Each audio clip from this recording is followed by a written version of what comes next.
I am sharing hosting duties today with our wonderful Employment Actualized team. First off, we have with us Brenda Clark.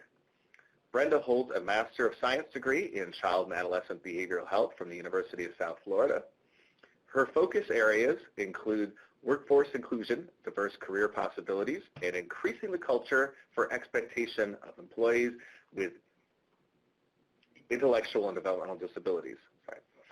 We also have Dr. Tammy Jorgenson-Smith, who is an associate professor in the Department of Child and Family Studies, Rehabilitation and Mental Health Counseling Program at the University of South Florida.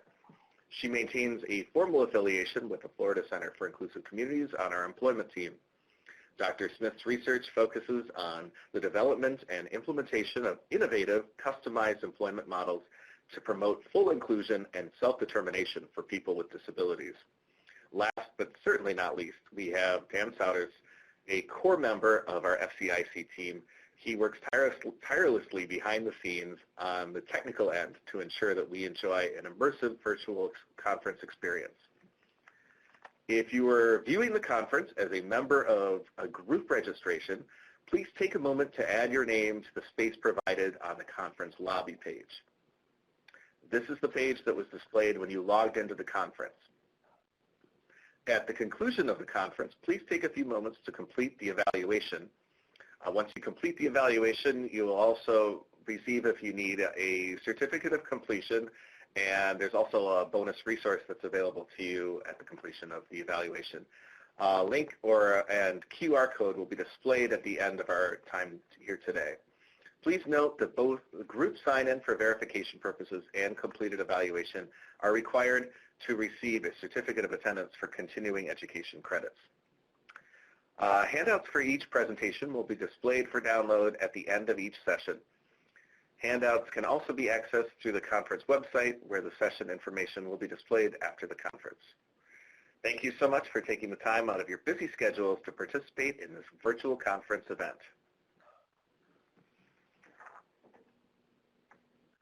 Hello, good morning, everyone. Again, I'm Brenda Clark, and we are encouraged by the attendance today.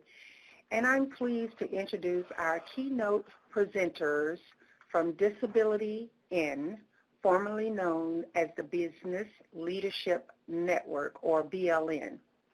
Jill Houghton is the President and CEO of Disability In, a prestigious organization with more than 170 partner corporations, accounting for a total workforce of over 7.8 million people, implementing best practices on global disability inclusion. This year, she was called to testify on Capitol Hill before the House Subcommittee on Consumer Protection and Commerce of the Committee on Energy and Commerce. The hearing was entitled Inclusion in Tech, How Diversity Benefits All Americans. Jill's experience and expertise spans across working with various government agencies. Her creative spirit and passionate approach to the inclusion of people with disabilities comes from her core. While pursuing her bachelor's degree from the University of Kansas, she interned for U.S. Senator Robert J. Dole, and the experience as well as her challenges associated with having a learning disability ignited the direction of her professional aspirations. Ms. Houghton has more than 25 years of diverse leadership experience at the federal, state, and local levels, working with business to advance the inclusion of persons with disabilities. Prior to joining Disability In, Jill served as the executive director of the Ticket to Work and Work Incentives Advisory Panel until its legislative sunset in January 2008. The bipartisan panel was housed independently within the Social Security Administration and provided advice to the President, Congress, and the Commissioner of Social Security on issues related to the Social Security, Medicaid, and Medicare work incentives programs for individuals with disabilities. Ms. Houghton has testified before the U.S. Senate and the U.S. House of Representatives on issues related to business commitment to recruit, hire, and retain employees with disabilities. She currently serves on the board of the U.S. International Council on Disabilities and the New York City Comptroller's Advisory Board Council on Economic Growth through Diversity and Inclusion. Additionally, she serves on the Boston University Rehabilitation Research and Training Center on improving employment outcomes for individuals with psychiatric disabilities, Knowledge Translation, and Utilization Advisory Council. Co-presenting with her today is Becky Curran. Becky serves as the Disability Equity Index Director at DisabilityIN. Becky received her Bachelor of Science in Marketing from Providence College, where she gained a passion for influencing change behind the scenes in the entertainment industry. Upon graduation and after 100 job interviews, Becky started working in the entertainment marketing department, followed by the comedy touring department at Creative Artists Agencies, the world's leading entertainment and sports agency. 5 years later, she worked at CBS Television Studios, where she assisted with the casting of pilots and television series. During this transition, she also served as the marketing director and co-founding board member of the Catalina Film Festival.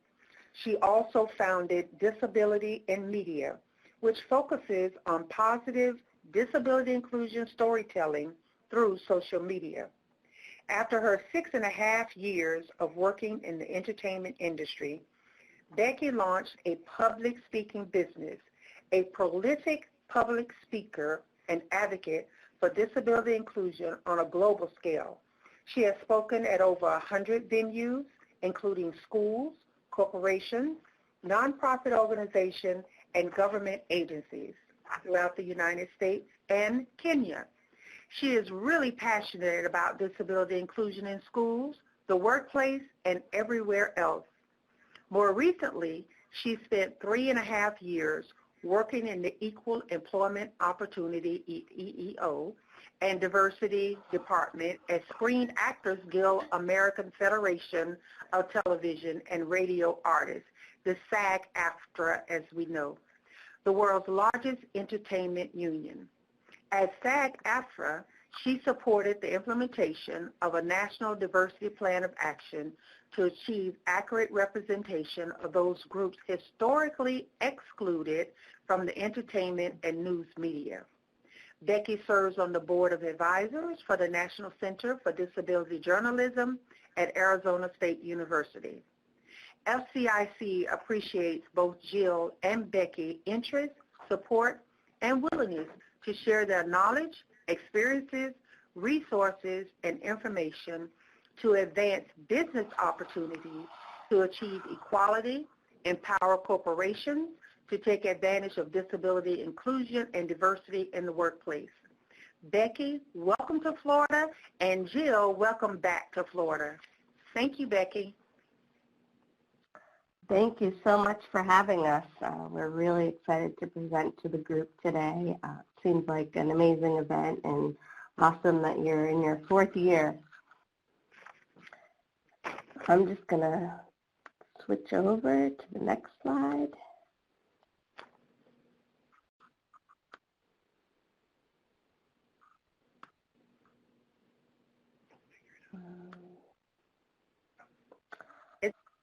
So here's an agenda of what we plan to look at today. So we're going to talk about the challenge and opportunity of disability inclusion, about disability in the organization that Jill and I work for, the Disability Equality Index, which is the program that I manage, and the business case for disability inclusion, which is an amazing report that came out as a result of the participating companies of the Disability Equality Index for the first 4 years. And then we're going to share some resources that can help you in your day-to-day school life and business life. So it's been almost 30 years since the ADA passed, the Americans with Disabilities Act. It was in 1990 when it was passed, and we're still at a point where the unemployment rate for people with disabilities is so high. There are 30 million people with disabilities in the U.S., and 29% of them are unemployed. And the unemployment rate for people with disabilities is 2 times the amount of those without disabilities. So the goal of the organization and the work that we do is really to help fix that unemployment rate. We want more people with disabilities to have opportunities of employment and retention and advancement. It's important to also think about making sure that once someone gets hired into an organization, if they work hard, they deserve to move up within an organization if there's opportunity to grow, or get the support they need to move to another organization in a path that may be more suitable to them. It's really important to get more people with disabilities hired in the workforce. So with the research that I referenced, we were able to find out with 4 years of data from the Disability Equality Index that we'll talk about more. There have been about 145 companies that have participated with that research, and we were able to find that just 29% of working age Americans with disabilities in the labor market versus 75% of those without. It's just astounding to see the difference. And there's an untapped talent pool of 10.7 million people.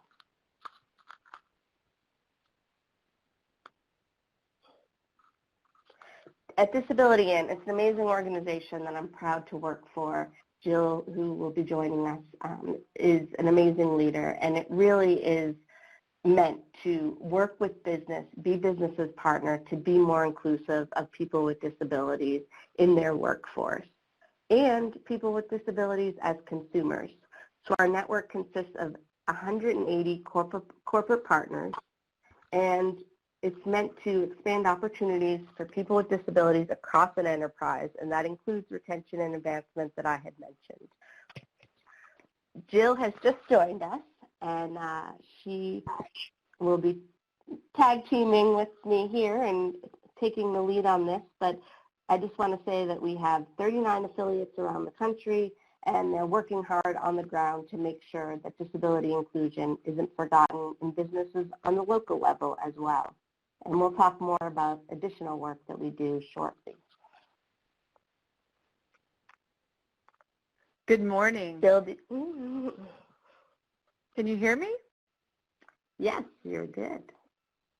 Excellent. Well, good morning, and please forgive me for being a little late, although happy to tag team with my colleague Becky. So it sounds like you've learned a little bit about Disability Inn.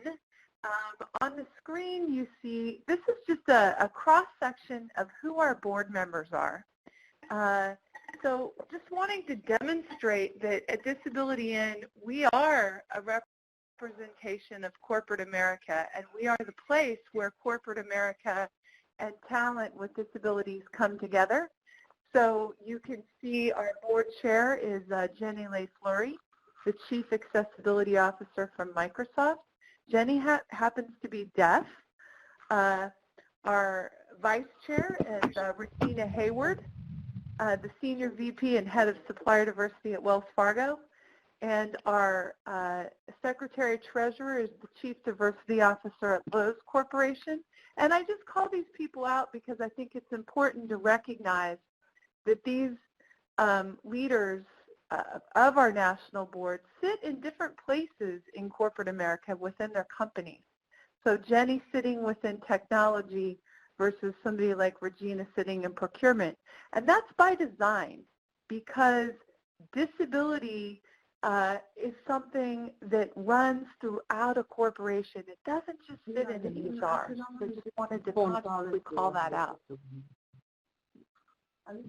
The next slide just gives you additional representation of who's on our board, so you can see some of the companies that are represented.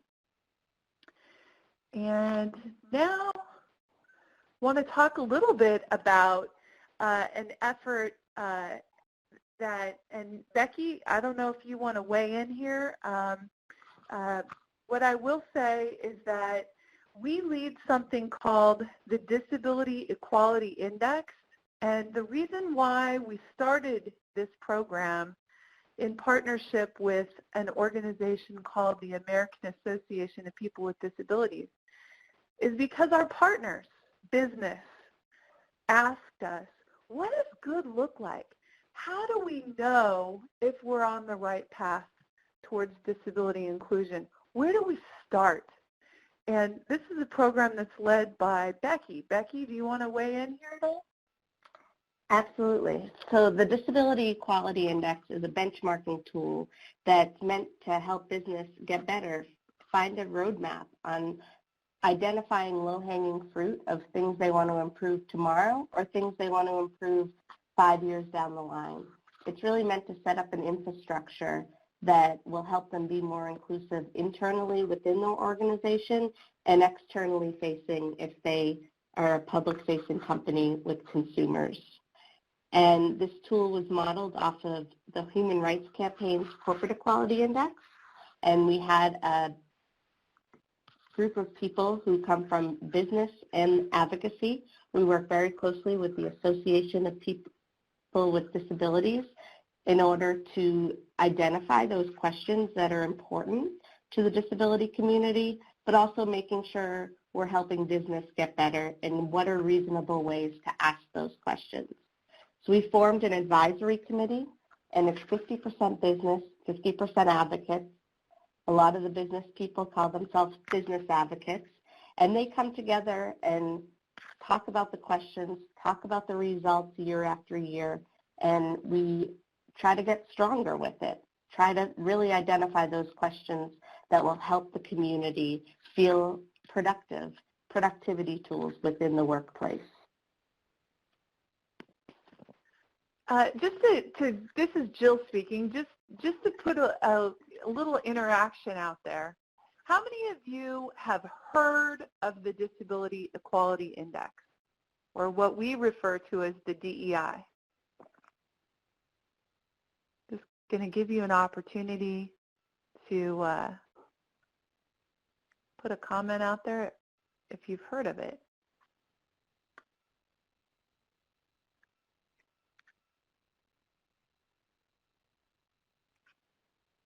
So are you familiar with the DEI?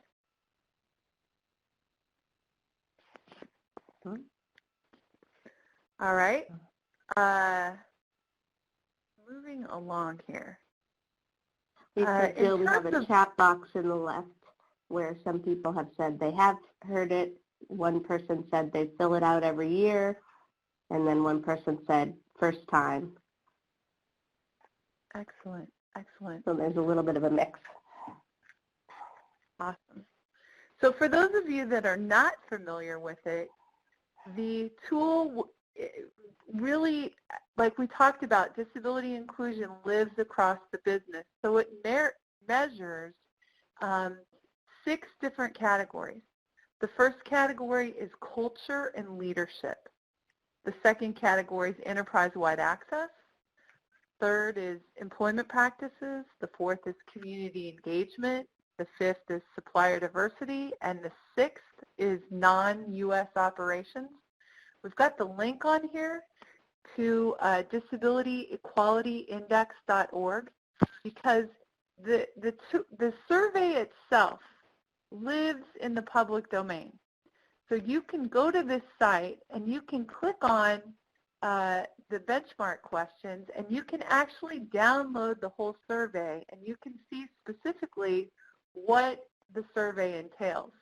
And I think it's important to talk about a couple things.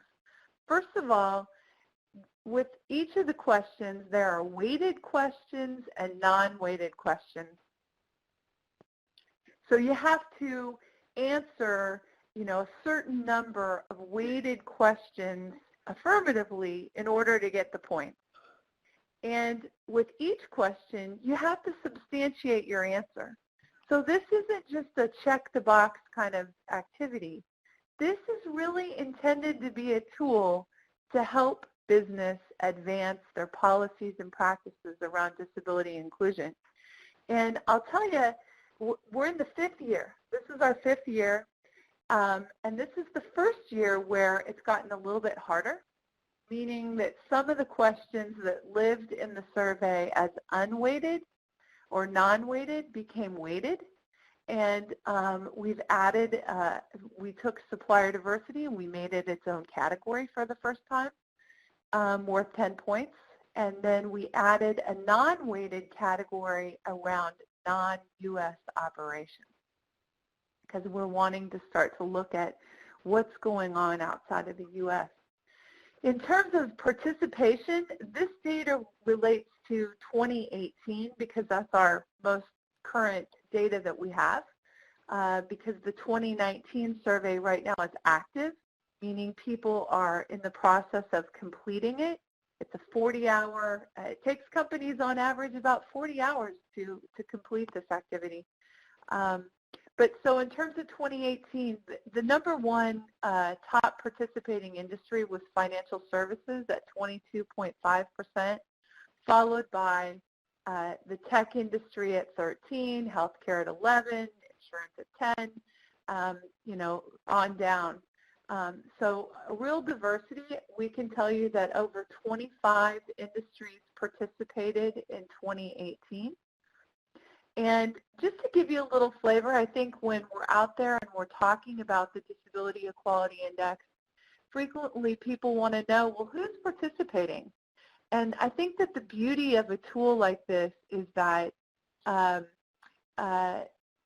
you know, industries respond to their peers.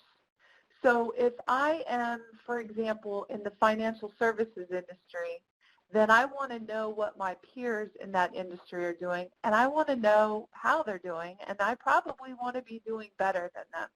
So this just gives you a peek at some of the top scoring companies. I would call out to you that even if a company scores 100, I think it's really important to emphasize, and we do this on a regular basis, this does not mean that these companies are perfect. What this means is that they're on a journey and that they're committed to disability inclusion and they want to do better. Becky, do you want to talk about this insight that we have from 2018? Of course.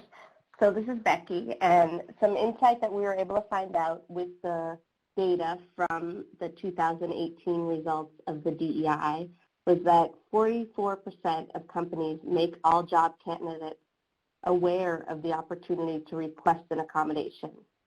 And only 15% of companies that utilize personality profile screening tests allow applicants with disabilities to opt out. So the importance of the first question, or the first bullet point, is to know that it's important to let job candidates know that they can request an accommodation if they need one to be productive in the interview process. We recommend for companies to take the initiative to ask the question, so then someone with a disability, when they're getting ready for the interview, they don't have to worry about disclosing their disability. They can just say that they need an accommodation, and the company is already offering to accommodate by putting it out there. And then with the profile screening test, we found that a lot of people are not passing the profile screening test because of different social skills that they may require for that test, and allowing an applicant to opt out is an accommodation that doesn't prevent them as much from getting hired. Sometimes if someone were to fail the profile screening test, they would have to wait a whole year to be able to apply at that company again, and we don't want there to be additional barriers.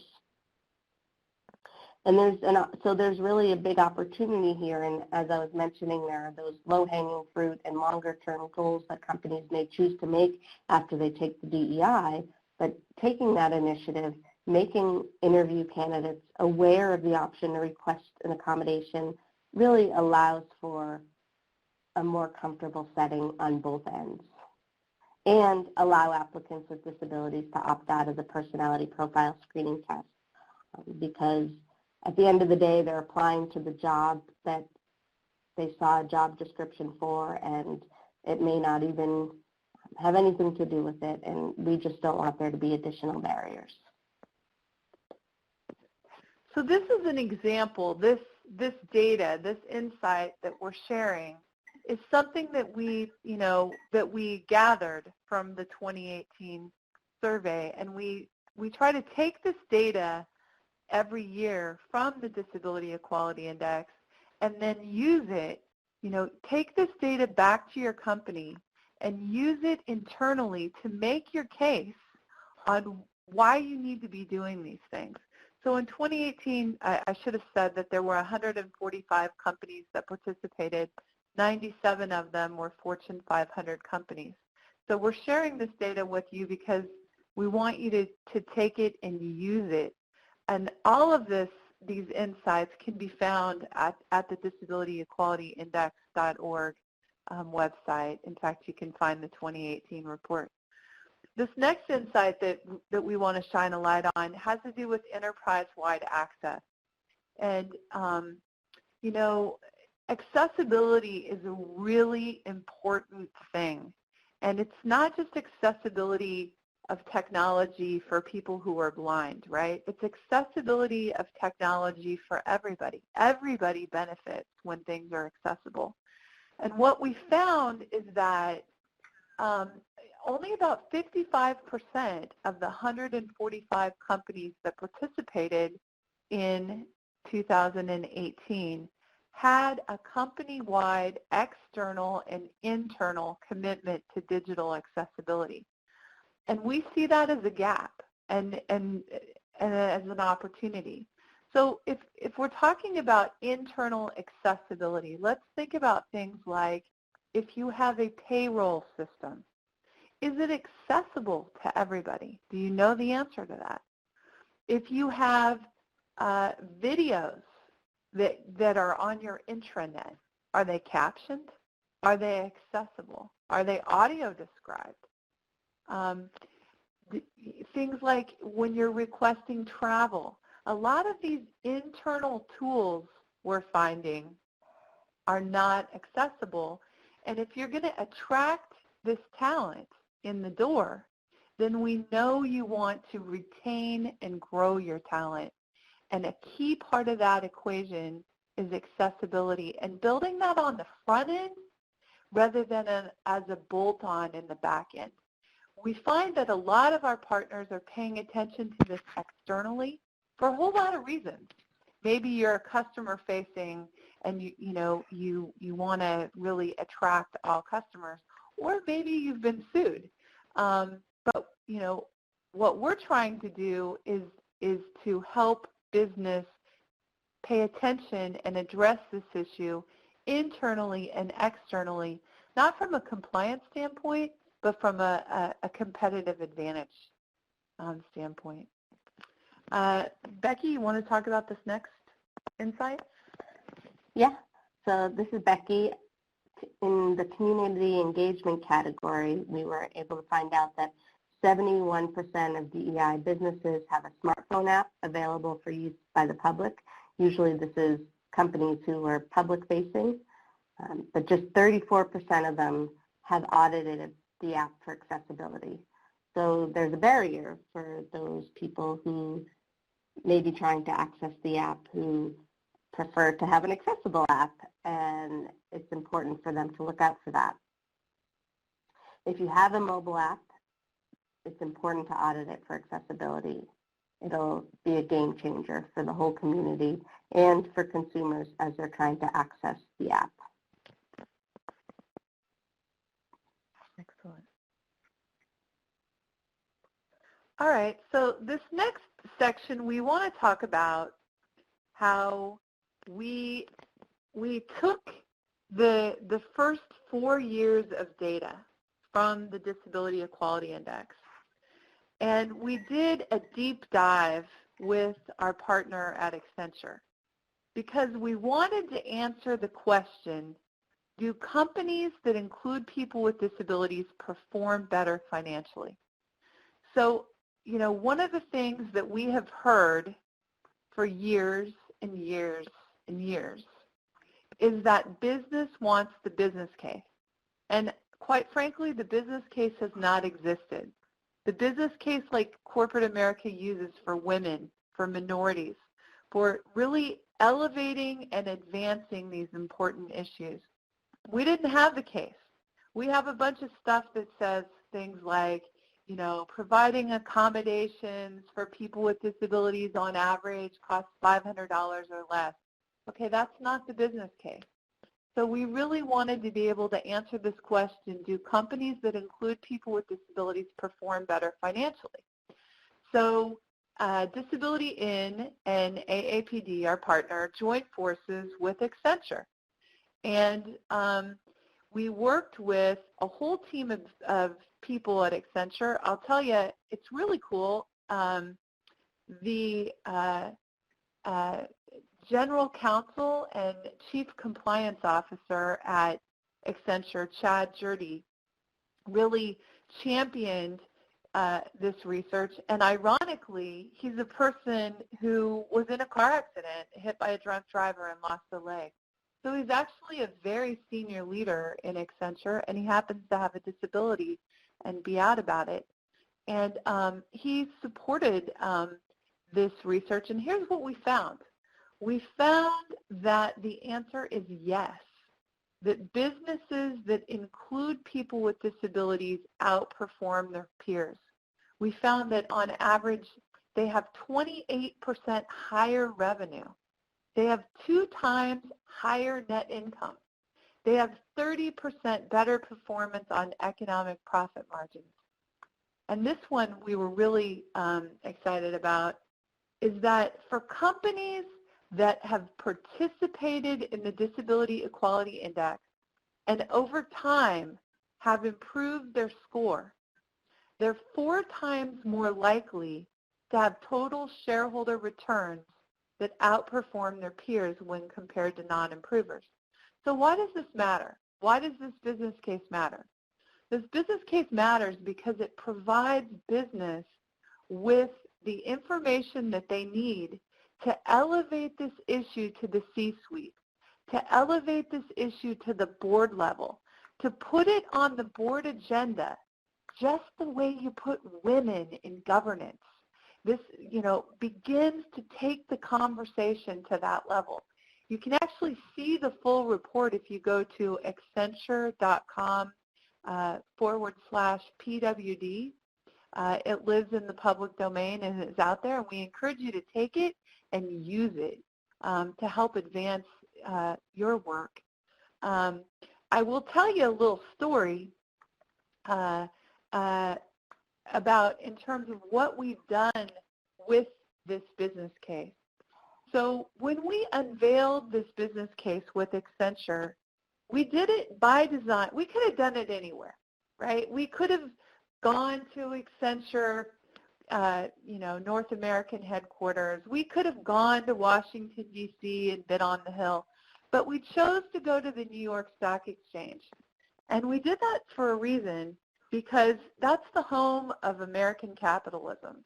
And we wanted to demonstrate that disability inclusion does positively impact companies' bottom lines. So we unveiled the research in October at the New York Stock Exchange, and we were really, really excited because we had Comptroller DiNapoli from New York State, and we had the Comptroller Stringer from New York City. Now, these individuals are elected officials, and they're responsible for running some of the world's largest pension funds. So what does that mean? So somebody like Comptroller DiNapoli, running the 3rd largest pension fund in the world, is a shareholder. And in pretty much you name the company in corporate America. And these shareholders get together and they drive the actions of corporate America. They help elevate the importance of issues, and they can help put issues on the table. So DiNapoli and Stringer, both comptrollers, came to the event, and they talked about the fact that with this research, they believe that disability inclusion is the next frontier of corporate social responsibility. Now that's big. Then Comptroller DiNapoli turned around and he sent a letter to 49 of the NASDAQ CEOs. Now that may not sound like a big deal, but it's a big deal. And he called on these companies to participate in the Disability Equality Index and to advance the work that they're doing around disability inclusion, to prioritize this as an issue. Now, what happened as a result of that? Several of those companies signed up to take the DEI for 2019, and they're participating right now as we speak.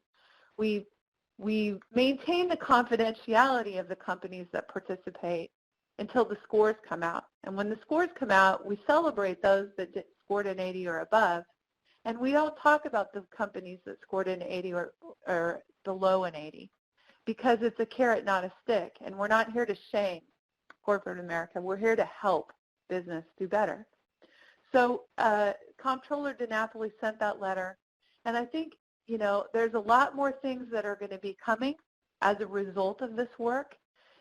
Comptroller DiNapoli has been an incredible champion and has been reaching out to his peers around the country with the help of Ted Kennedy Jr., who has been the driving force of the Disability Equality Index and has been really working alongside of us to help elevate this issue. So, you know, that's a little bit about how we're using this Accenture data, but we invite you to use this Accenture data to help make the case that you need perhaps to participate in the Disability Equality Index. I think this next slide we're going to get into talking a little bit about some of the things that we have going on at Disability In, and just give you a window of how all of these things relate. So again, everything that we do is driven by our partners and their needs. And we've talked about the Disability Equality Index. The next thing we're going to shine a light on is something called Inclusion Works. And honestly, we started this program about 4 years ago. And we started it because in addition to having the Disability Equality Index, our partners were asking, you know, if we could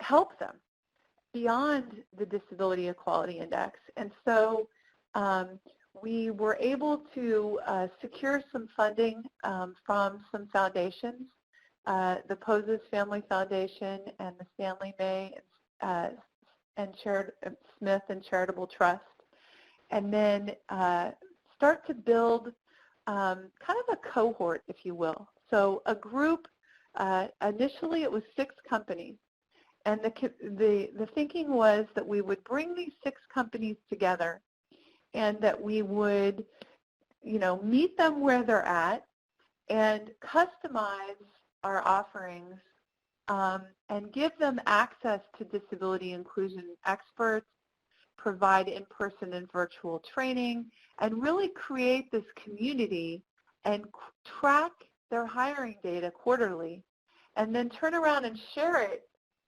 with them individually, but share it with them collectively without naming, you know, what company is doing what. We could say company A has hired so many, company B, company C.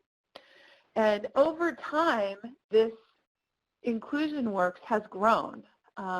It's grown to 28 companies, and you can see the logos here of, you know, brands ranging from, you know, 3M, Amazon, Bank of America, to one of our most recent ads, J-Bill, you know, Voya Financial, PG&E, very diverse set of industries.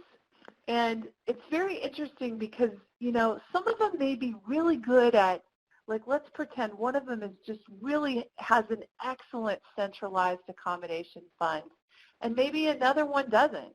But maybe what they have is a really robust global employee resource group. And so there's a lot of sharing that goes on within this project where companies are really learning from each other and innovating and helping each other. So for example, the movement with the Autism at Work project, many of them have gotten on this journey and they're learning a lot from each other. In terms of the outcomes, the thing that I like to talk about is the impact that these companies are having. So it's really, when we began in 2015, we ended the year with 831 hires, and we are now, we're almost 25,000 hires. So collectively, these 28 companies have hired 24,251 people with disabilities. So I don't know of another project in the world that's done this. It's kind of cool. Within each of these companies, there's an executive sponsor, there's a project manager, and they build cross-functional teams. So they're pulling together people from all over the business, because as you saw those brands, these are big companies. And so, pulling together people from talent acquisition, pulling in people from supplier diversity, pulling in people from marketing, from the technology side of the house, from operations, really building that cross-functional team to develop their plan and then to work their plan. And it's been a very effective model. Becky, do you want to talk about Next Gen Leaders? Yes, definitely. So this is Becky, and the Next Gen Leader program is an amazing program that we have that started, I believe, almost 6 years ago. It is an accelerator, a mentorship program where students and recent graduates with disabilities in the fields of STEM, finance, or business are able to apply to a competitive mentorship program where they're paired with a mentor from one of our corporate partners for 6 months, and then they're able to attend our conference, and they get some training on site the weekend before the attendees attend our conference. We'll talk a little bit more about our conference in a bit, but it takes place every July, and most employer partners attend on Monday, and on Saturday the Next Gen Leaders arrive so they can prepare and get ready to meet the employers on site starting on Monday. And there are job offers and interviews and meet and greets that happen all week long, and it really is a great program that gets students with disabilities in a position to be hired and find their career path. There have been bidding wars among different students, things that we wouldn't have even imagined, because this is a place where students can go and feel safe and know that the employers are looking at them for their talent and their skills. And I would just say we've had over several hundred people come through this program, and now we have a network where they can talk and connect with each other even after they graduate from the program and help each other out as they continue to figure out which career path they want to go on. Yeah, this is Jill. I would just add that to Becky's point about how these Next Gen Leaders come through the program, what's really been awesome and impactful to experience is as these Next Gen Leaders cross over to the other side of employment, and then continue to stay involved as alumni to pay it forward for the next class. So we're starting to really grow a robust pool of alumni, really from across the country, very diverse in terms of their disabilities, diverse in terms of their ethnicity, their gender, their sexual orientation, their gender identity, you name it. This is a very diverse group of individuals, and their stories are powerful. To Becky's point, watching somebody come in, for example, they're part of the 6-month mentoring program. They're teamed with a mentor in business, and then they come to the conference, to the Talent Accelerator, And companies are getting very competitive, and they come ready to win this talent. They want to hire this talent into internships and into jobs. And to see a kid, I'm not supposed to call them kids, I'm supposed to call them students, but to see a student come to the conference and perhaps lack confidence and be concerned and you know, not necessarily confident about how to talk about their disability or whether or not they want to identify as having a disability, and then to watch them over the course of the week, by the end of the week, the stories that they have to tell you, to meet individuals that have been in bidding wars and that they're trying to make a decision, what should I do? I met a young man last year at the end of the conference who came up to me and he said, you know, I was born blind, and my parents believed in me, so you know, I've been included in school, but you know, I've recently graduated and I've been out there trying to interview, and it hasn't been going very well. You know, and I just haven't been getting past the first base, and so I really didn't have a lot of confidence, and I was beginning to believe that I was never going to get a job.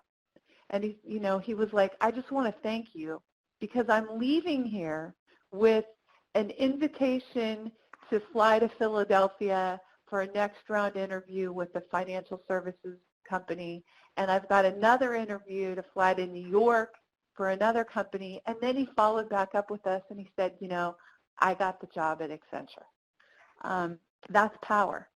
And now, you know, we're going to continue to have a relationship with him so that he turns around and can pay it forward for the next group.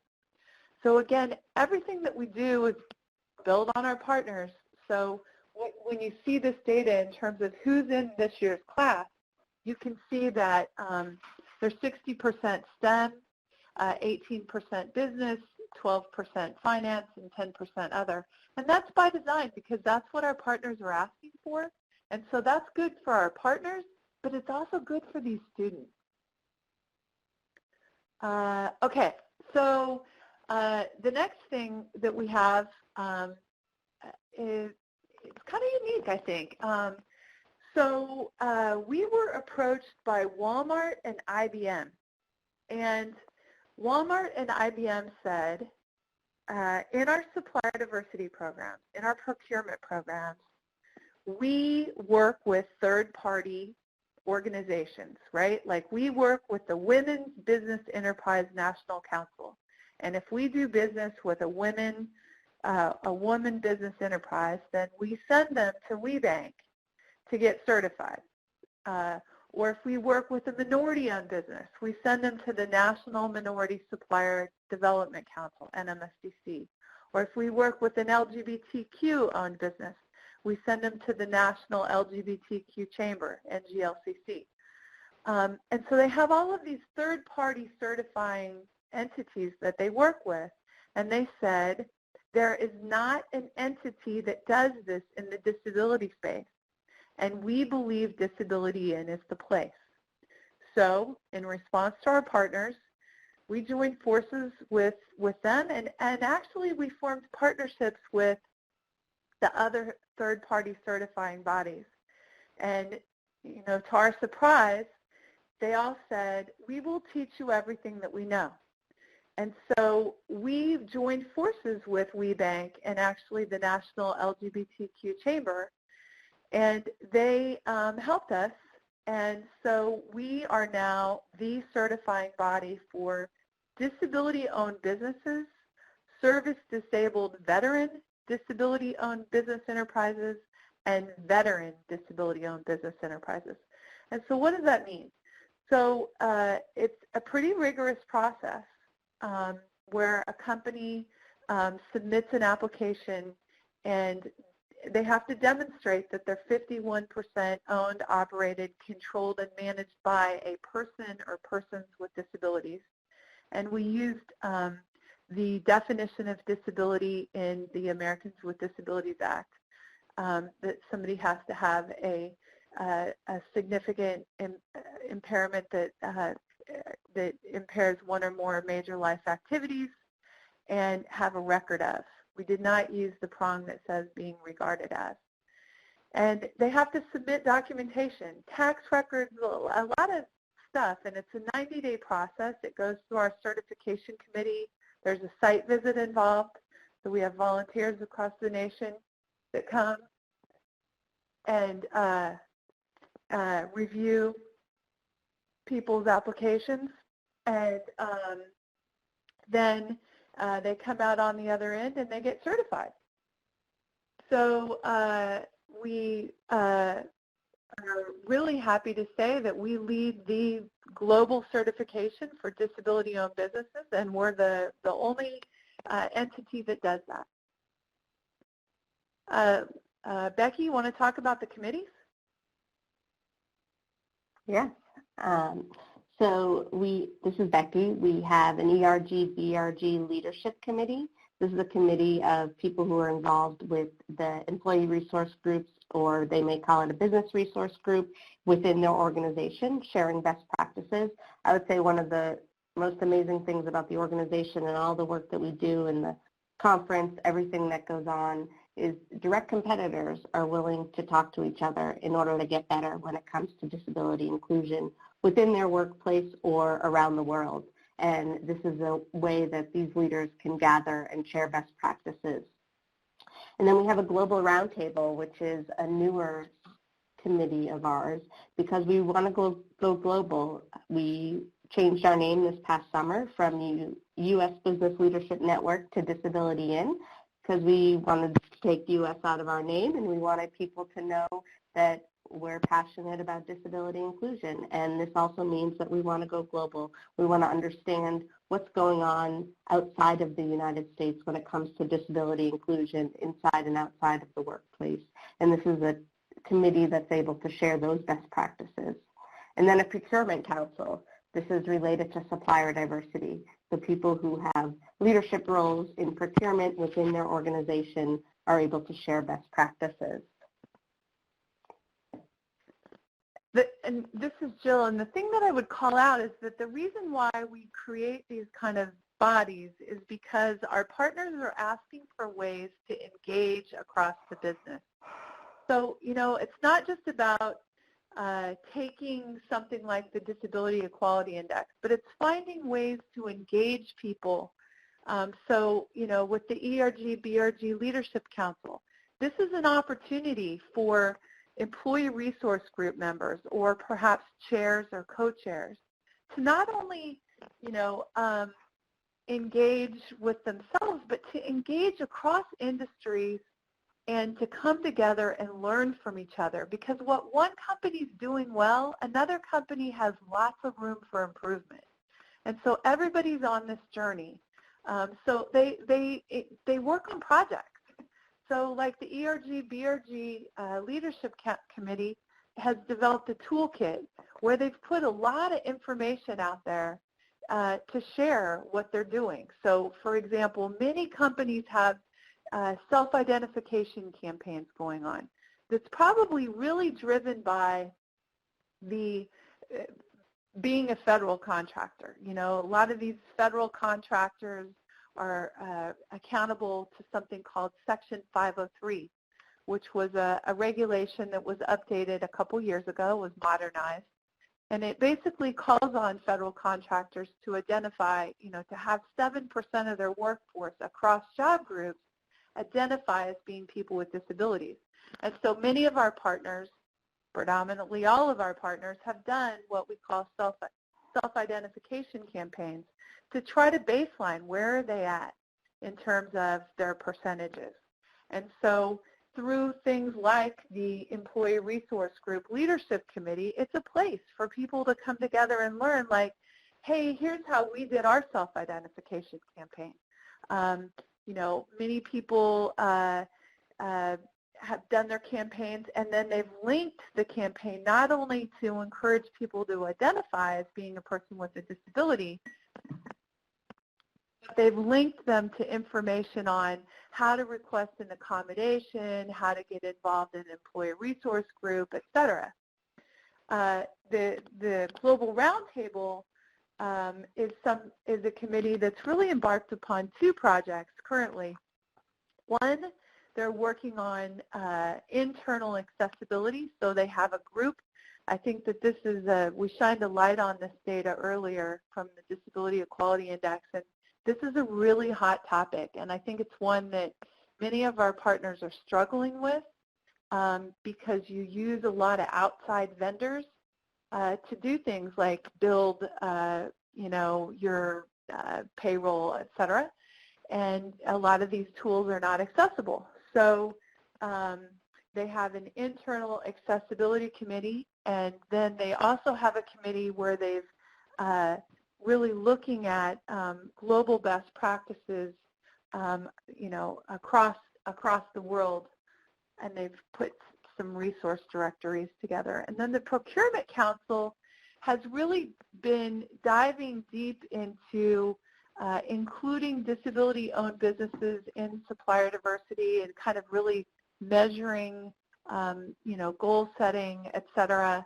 Although we're starting to see them start to intersect with the Global Roundtable and start to taking an interest in the topic of accessibility because that's going to cross their plate when they have to look at things like their master services agreements, things like their supplier code of conduct, language that's put in requests for proposals and in contracts. So lots of, nothing works in a silo. Everything is connected, I think is the point to make here. We'll leave you with the data is that if just 1% of that 10.7 million pool of people with disabilities that we talked about on the front end, if just 1% of the unemployed persons with disabilities join the U.S. labor force, the GDP could get a boost of $25 billion. That's pretty powerful.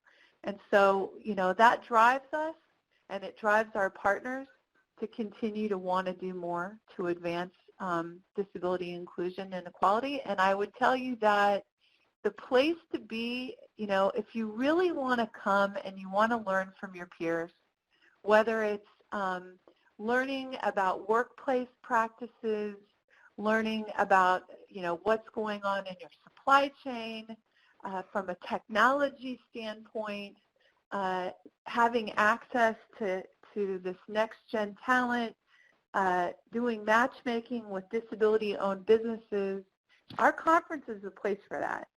So July 15th through the 18th, we will be in Chicago at the Marriott Magnificent Mile. And if you go to disabilityin.org and you click on events, you can click on our conference website, and there is the first draft of the agenda is live and out there, although the next draft, which will be very much more filled out, will be up in the next probably 2 weeks. So, it'll give you a flavor of kind of what to expect. And then, there's a lot of information out there in terms of, who our conference chair and track chairs are. So, Becky, do you have any additional comments that you want to add?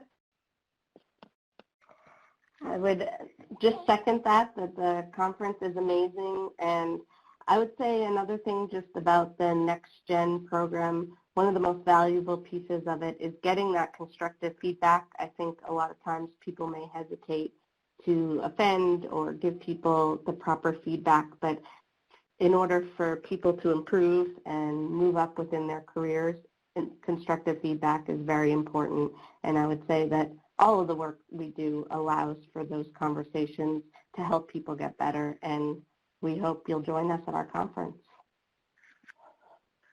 So with that, I think that we're ready to open it up to questions, if there are questions or comments. And Becky, you seem to be the master of knowing how to do that. So we have a Q&A box to the left. I think Brenda said she may be reading the questions as they come in as well. Someone is typing.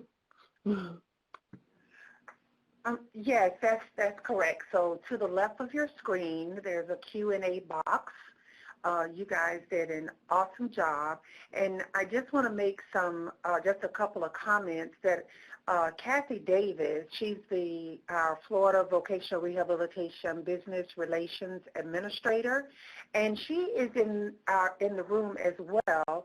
And when you asked the first question about the Disability Quality Index Survey, it was exciting to see that she is already knowledgeable about it and that she shares this with businesses and companies throughout Florida to use that information to benefit accessibility best practices and their commitment to attract and grow their talent to hire employees and attract customers from a competitive standpoint. So that's great that we have that here in Florida. And later in the conference, Kathy is presenting the session to tell us more about how vocational rehabilitation is partnering with businesses and providing support to them as well. So Kathy will be speaking, so hopefully you guys will stay with us throughout the day and hear some more about how we're using the data that Jill and Becky presented today to improve what's happening here in Florida with our businesses and corporations. It was also exciting to see how the inclusion works as far as that's one of the arms that you guys have with Disability In for diversity and cross-functional teams. That is just awesome, and we're looking to hear more and more about that for businesses and corporations and bringing that here to Florida. So those of you who are on the line in the audience and have that network and working with different businesses and corporations, take a look at what we have up on the screen now as far as the annual conference. Even if you're unable to go to Chicago to participate in this, I think the next slide has contact information for Jill and Becky so that you guys can feel free to contact them about more information and getting this into the various chambers and communities here in Florida. The most exciting piece as well, all of it was just amazing and awesome, but seeing that you have that talent accelerator for students with disabilities where they can showcase because of their talents and skills, and for them to have the experience for the opportunities of power over their career possibility decisions. That's just awesome, to hear that is going on, and the big increase that, as you were saying, Jill, there's no other process or support that we have nationally or anywhere that have made that kind of inroads as far as the inclusion of talented and skilled people with disabilities. You have a disability, but have so many great contributions to have into the workforce. So as I was talking, I don't know if, Chris, were you looking at the Q&A or Diane to see? No action. Okay, so we don't have any action over there. So I don't know if anyone has any other questions other than, is there something specific, some specific strategies that Jill or Becky can provide to us, to the folks that are on the in the audience that may be a business or just on the ground working with getting doors open or connected with businesses and corporations, how they may introduce disability in to businesses to increase their interest to want to participate if they have not already become a partner of Disability In. Well, Brenda, this is Jill, and I would just say, if you're in Florida, we do have 2 affiliates here, and I think one of the best, I think where the rubber meets the road sometimes is locally. And so if you're in, for example, if you're in the Jacksonville area, we have a really robust affiliate in North Florida. And if you go to our website, you can go to affiliates and you can click on and you can see where affiliates are. We have 39 of them. So we have an affiliate in North Florida that brings business together. In fact, they have an event coming up next month at Amazon headquarters, or not headquarters, but at the local Amazon to go and look at what they're doing around recruiting and hiring talent with disabilities into their fulfillment center. And then we have a chapter in South Florida as well that is chaired by Royal Caribbean. And again, these are places where business comes together to learn from each other at the local level. And I think that that's an important place to get started. I also think that if you work on the service side of the house, like if you work at a nonprofit or a government agency, these are great places to go and network with companies that are looking for partners.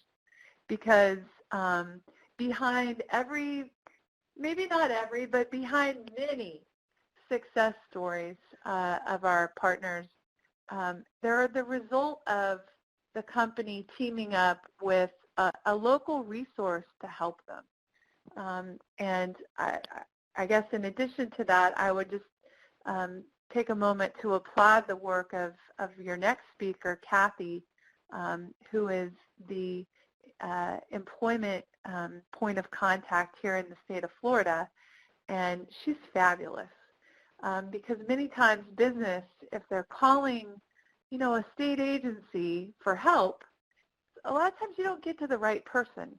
And so what the agencies did, the VR agencies across the country, there's 80 of them, they came together and they formed something called the National Employment Team, or what we like to refer to as the NET. And the NET is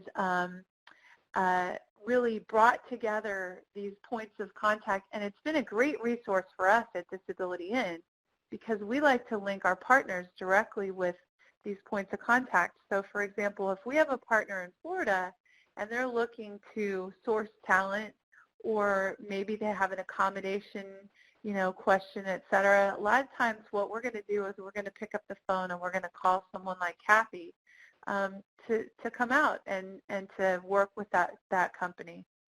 The other way that we work with people like Kathy and the different agencies across the country is identifying these next-gen leaders. So, that program, we start with our partners and we find mentors. And then we canvass the world via social media, et cetera, and the relationships that we have. And we source applicants. So like this year we had 1,500 students apply and we selected 171. But I can tell you of the 171 students that were selected, 45 of those students have open cases with over 23 of the vocational rehabilitation agencies across the country. So, then we like to go back to those agencies and we like to communicate and say like, hey, we've selected your client to participate in this program, and, make sure that they're engaged and aware of this opportunity that their client is having, and making sure that they're meeting the needs of their client to, if there's something that they need to engage in this relationship. So I would just, again, call out the partnership that we have with the National Employment Team and with these agencies, and we really value the opportunity to work with Kathy and her team here in the state of Florida. Excellent, because a couple of the questions over in our Q&A box is about how to connect with the disability supplier, how to register with that group. And what was the other one, did you say? Yeah. So the first part was how do we let businesses know about you, and then talking about disability supplier to register. Yeah, so we'll put in a lot here on Kathy, but that's what she does, and she's excited about it, which is why she agreed to and is willing to facilitate the session later on this afternoon when you guys come back after lunch. So the contact, and Jill have confirmed that, is to contact Kathy, and we'll have her contact information later in the conference after her session as well. And I'm sure she's going to tell us some more, about that. So it's with Vocational Rehabilitation Business Relations Administrator, which is Kathy Davis. So those network partners and whatever's happening in your local area is to go through Kathy Davis, and she has the resources and information and supports to help you to navigate with your business-to-business kind of conversation, to do that. And I think that is absolutely amazing. Thank you so much for that, Kathy. And it is great to hear that here in Florida, we have an affiliate with Disability in North Florida and South Florida. So those of you who are in our audience that's in the Central Florida area and on the West Coast, we've got our work cut out for us now that we've learned about this. As Jill said, this is a carrot for us and not a big stick, so that we can encourage and be there as a support to businesses to do better and improve their strategies. They have a much more effective and competitive workforce environment. And the bottom line is that it increases their competition and increases their money, which is the big thing why businesses are in business in the first place. Are there any other questions or comments for Becky or Jill, or from Becky or Jill as well? We're so Hey, grateful. Brenda, this is Jill, and I would just, I'll leave you with I'll paint a story in people's minds of just, the power of what one person can do. So about 3 years ago, there was somebody from Voya Financial that came to our conference. And, usually, we pay very close attention to who's at our conference, and we really try to seek people out and connect them. But this one got under our radar screen. And he happened to be the Chief Communications Officer. So he reports to the CEO of the corporation. And he said he came to the conference and it changed his life. And he went back to his company, and, a couple months later we get this call. And, it's this man, we don't know him, and he says that he wants to invite us to bring 10 students to come and shadow the CEO for the day. And we were like, okay, is there a budget? There wasn't a budget, but we were like, okay, well, we can't afford not to do this. This is really powerful. We need to do this. So we took 10 students with disabilities to New York City, to Park Avenue to go and shadow the CEO for the day. And then they said, well, you know what? We also want to invite you the next day to bring the students to the stock exchange because it's the 225th anniversary of the stock exchange. It's like, oh my God, how cool is that?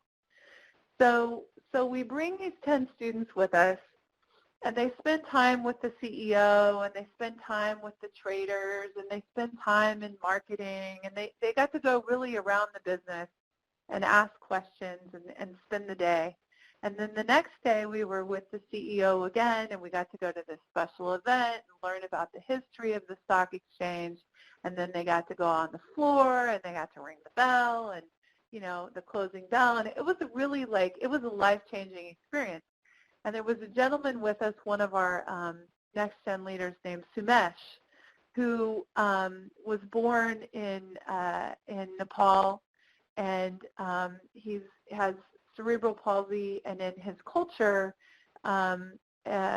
having a disability is something that, you know, you're hidden from society and not necessarily seen in the same light as others.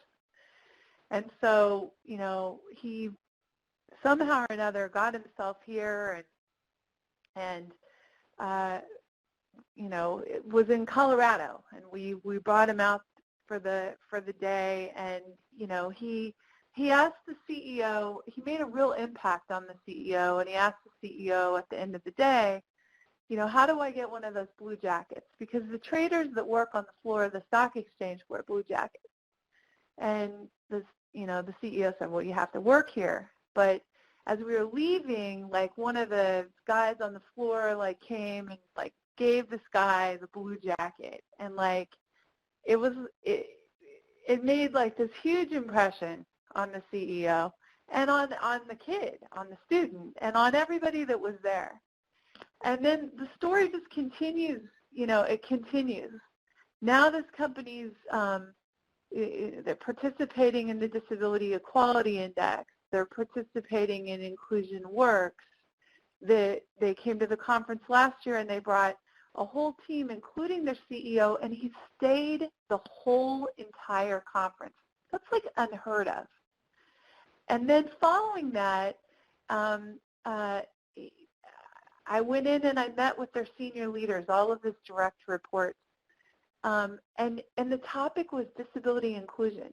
He's worked disability inclusion into their shareholder meeting.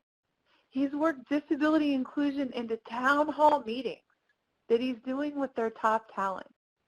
And he's talking about the commitment from the top.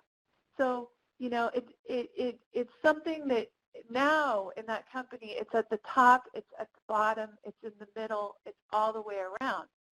And they'll be the first to tell you they got a long ways to go.